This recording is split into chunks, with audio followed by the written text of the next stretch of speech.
Welcome to the Process Breakdown Podcast, where we talk about streamlining and scaling operations of your company, getting rid of bottlenecks, and giving your employees all the information they need to be successful at their jobs.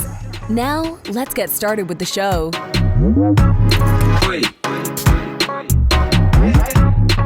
All right, John Corcoran here, co-host of the Process Breakdown Podcast, where we talk about streamlining and scaling operations of your company, getting rid of bottlenecks, and giving your staff everything they need to be successful at their job. Some of our past guests include David Allen of Getting Things Done and Michael Gerber of eMyth fame and many more. And this episode is brought to you by SweetProcess. Have you ever had team members ask you the same questions over and over again? It's probably the 10th time you've spent explaining it. Well, there's a better solution. There's a better way. SweetProcess is the software that makes it drop dead easy to train and onboard new staff and save time with existing staff. Not only do universities, banks, hospitals, and software companies use them, but first responder government agencies use them in life or death situations to run their operations. You can use SweetProcess to document all of the repetitive tasks that eat up your precious time so you can focus on growing your team and empowering them to do their best work. Sign up for a free 14-day trial, no credit card required. Go to sweetprocess.com. That's sweet like candy, SWEET process.com. All right, and my guest today is Kevin Trapp. He is with Facs, F-A-C-S, Facs. It is an environmental consulting company of 12 offices and about 170 employees across the United States. Kevin is celebrating 20 years at Facs this year, and he's currently their director of operations. Among other things, he's responsible for consistency and efficiency across the organization, and he is a SweetProcess user. So we'll talk a little bit about what his experience of using SweetProcess is like. But Kevin, I gave a little bit of an introduction. Why don't you tell us a little bit more about what exactly you guys do? Sure. And I guess I should clarify, the FACS stands for Forensic Analytical Consulting Services, and a lot easier to say facts than all that. So that's the acronym. Helpful. Yeah, exactly. But yeah, we do any sort of environmental consulting and sampling for more or less the built environment. So if somebody is potentially being exposed to something or getting sick or anything of that nature, regardless of the source, we're there to go out, take a look around, take some samples potentially, and write a report on what our findings are and what needs to be done to alleviate the issues. Okay, so you have people, first of all, offices around the United States, 200 people, and people going out on site, which is always hard because you got to follow a process, which maybe is a little bit easier if you're behind a computer, but harder if you go out in the field. So talk to me a little bit about what some of the challenges you experienced were like with making sure that there was a consistent process in the work that you did. Sure, definitely. So, I mean, obviously, when you go across geographic regions, you start to get kind of more disparate. It's harder to keep people doing things the same way. And, you know, in a previous life, well, and on top of that, we've acquired a couple of companies in recent years. And so not only training new people, but breaking bad habits potentially, right, of people who've been come on board from other companies doing things a different way. So in a previous world, we were using PDF files for documenting SOPs. And the fact that we were doing it, I guess, was a good thing. It was a gold star just for having SOPs, period. But the challenge was it would just sit on our server, you know, buried in a folder somewhere. We would refer to it in emails, but frankly, I was confident nobody was actually looking at it. The other challenge for me in communicating those things was, generally speaking, we would have a PDF booklet. You know, it was, you know, several dozen pages long.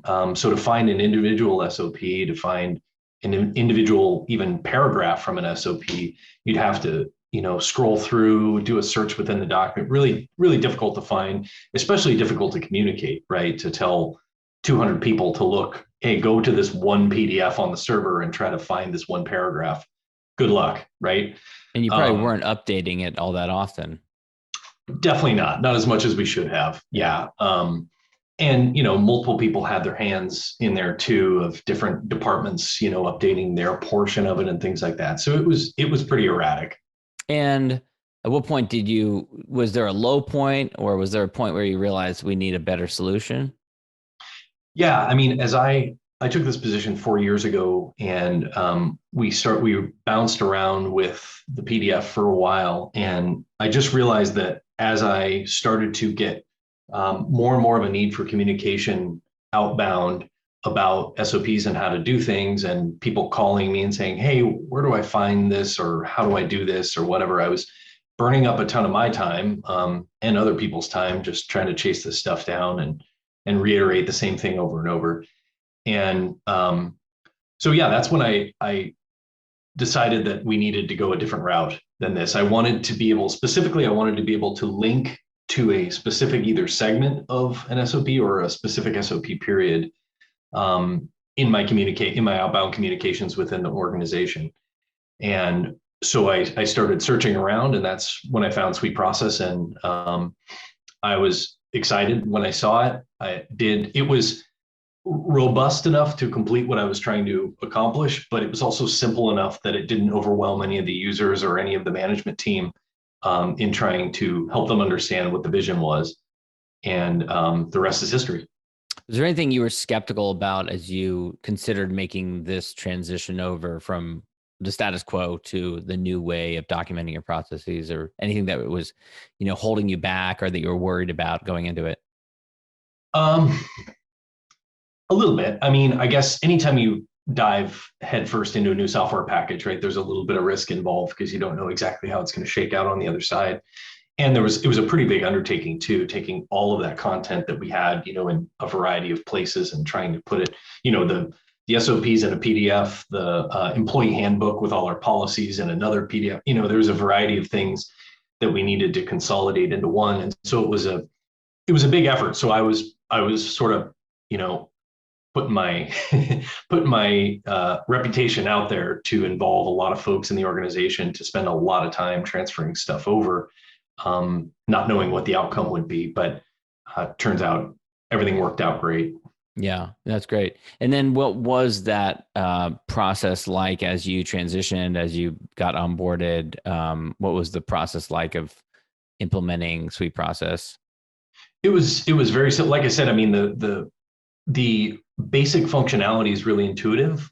So I didn't have to spend a whole lot of time like training people on how to create them and how to transfer things over.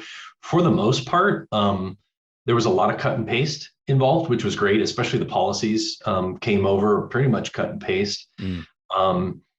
Obviously the procedures had to go more step by step, but it was good. It was actually a good exercise because it forced us to revisit some of those, right? And as we spell it out, it's like, well, wait, that's not that chain. That's not like that anymore. So it was, I'm not going to lie, like out of the gate, it was a big undertaking, but that was because of the volume we had, not because of any negative impact of the software. I'm sure for the size of your company and the complexity of it and everything. How has it changed your typical day as director of operations? If you can remember what it was like for you before and what your day-to-day is like now.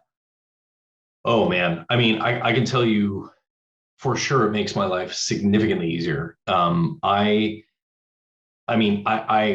thing, probably the best testament I can give is that now our kind of similar to how people call facial tissue Kleenex, our company now says, is there a SweetProcess for that? Like people don't even say SOPs or anything. So that's what I get requests for. Is there a SweetProcess for this? So people are going there without me prompting them to do so. It's made my life easier because I was the first line of attack, right? If they said like, I don't know how to do this, ask Kevin. Ask Kevin. There's probably a lot of that before. Ask Kevin. And now I've got a sort of passive filtration of that, right? Where they can go there, they can look around, and then if they don't find it there, then they can come to me. So it's made my life a lot easier. And I've written two this week, just in the past few days, I've written 2 SOPs on things that I'm working on. And it's always, every single time it's a component of my outbound communication saying, here's what we're asking you to do, and here's the SOP outlining all that entire process. Yeah. And there any other big game changer in having the system in place now, like onboarding and training new staff? Is that something that you use it for as well? Oh, definitely. Yeah. It's been a game changer internally. for sure. And it's actually been a game changer externally too. We have a component of our business that directly involves our clients and other vendors going to the same portal to be able to access the same data and things like that. And we actually, one of our staff took it upon herself to create a bunch of SOPs for the client to be able to understand how to access our stuff. So, and then we made it, there's a button in there to make it public, right, for anyone to be able to see without direct access. So she made a bunch of SOPs client facing and has communicated those to them, and it's helped them understand how to get in. And of course, that allows us to have control over it. If the process changes, we can change that and communicate that to the client. So it's been helpful in multiple directions. What would you say to someone listening to this who was you a couple of years ago? They're up to their eyeballs in processes. They're stuck in an old way of documenting things and challenges with, keeping up and communicating across the organization and keeping the systems updated so they're current. What would you say to someone who's stuck in that rut that you were in? Oh man, I feel their pain. Yeah, it's challenging. It's frankly overwhelming. It can be, as a growing company. I saw a documentary a while back, and a gal that was working with a company to try to grow them to be from small to kind of medium size. Her analogy for the challenge is, she said, it's like putting a spine in a jellyfish, right? It's something that's amorphous and you're trying to put some structure inside. And so I can certainly empathize for how daunting that can be. But I can tell you it's far less daunting when you're just doing it one by one, right? Like, as opposed to putting together an entire booklet of SOPs. If SweetProcess allows for just putting things in one by one, and you begin to accumulate those volumes and manage it in place. And it's such a nice tool to have for me, and invaluable for our operation. Well, Kevin, this has been great. Thanks so much for sharing your experiences. Where can people go to learn more about you and the company? Absolutely. So we can go to forensicanalytical.com. So FORENSICANALYTICAL.com, in case you didn't catch it. And we've got blogs on there. We've got all sorts of valuable stuff. We've done a lot of work lately with COVID responses and things like that. So there's a lot of pertinent information that can be helpful for folks who are considering returning to work in a physical office space, and kind of what the risks are and what's involved in making sure that you minimize exposure. So, and speaking of that, the work that you do is so important that systems and processes and no steps be skipped. So it's really important, especially important in the work that you do. Absolutely. Yeah. Yeah. Well, thank you, Kevin, for your time, and thank you for all the work that you do through the company. I know you guys do great work. So thanks so much for your time. Of course, anytime. Thanks so much. Thanks for listening to the Process Breakdown Podcast. Before you go, quick question. Do you want a tool that makes it easy to document processes, procedures, and/or policies for your company so that your employees have all the information they need to be successful at their job? If yes, sign up for a free 14-day trial of SweetProcess. No credit card is required to sign up. Go to sweetprocess.com, sweet like candy, and process like process.com. Go now to sweetprocess.com and sign up for your risk-free 14-day trial. Hi, this is Owen, the CEO and co-founder here at SweetProcess. If you've enjoyed listening to this podcast interview, actually, you know what I want you to do? Go ahead and leave us a 5-star review on iTunes. That way we get more people aware of the good stuff that you get here on this podcast. Again, go on to iTunes and leave us a 5-star review. Looking forward to reading your review. Have a good day.